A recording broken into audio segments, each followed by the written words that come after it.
Good evening, everyone. Thank you for joining us. I'm Major Garrett in for Norah. Tonight, Russian troops attacked airfields in western Ukraine with an eye toward achieving air supremacy.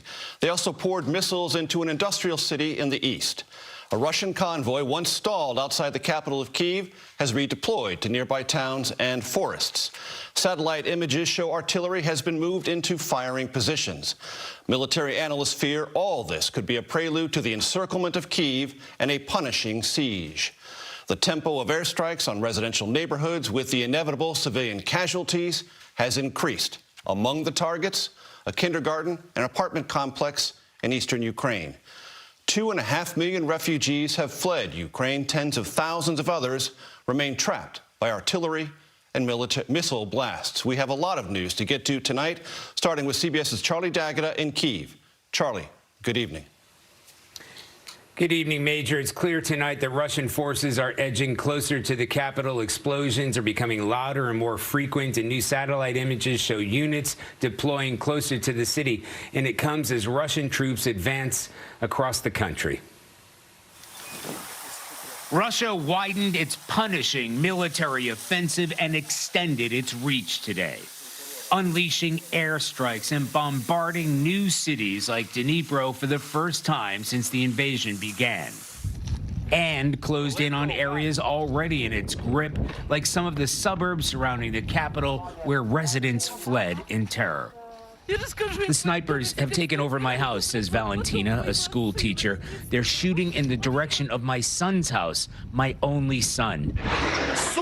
Preparing for the kind of siege already underway in Ukraine's second largest city of Kharkiv, where Russia, too, has paid a heavy price, evident in the bodies of its soldiers laying face down in the snow.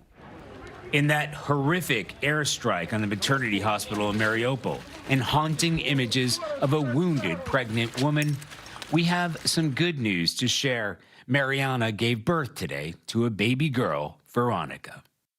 Hospitals are supposed to be given some level of protection in times of war, an obviously civilian target. Yet the World Health Organization says at least 18 medical facilities have already come under attack. We visited this hospital in the capital today, which, out of necessity, has become an emergency trauma ward for the war wounded. The windows covered with whatever they've got on hand. Dr. Dnipro Myaskinov says after dark, they shut off the lights, too. When the very large shooting, we ran from this part to this part very quickly. To get past the windows. Yes. It was very dangerous. A shell-shocked woman shares her harrowing story of coming under attack as she and her family tried to flee. Shrapnel tore through her car, her arm, her leg, even her passport.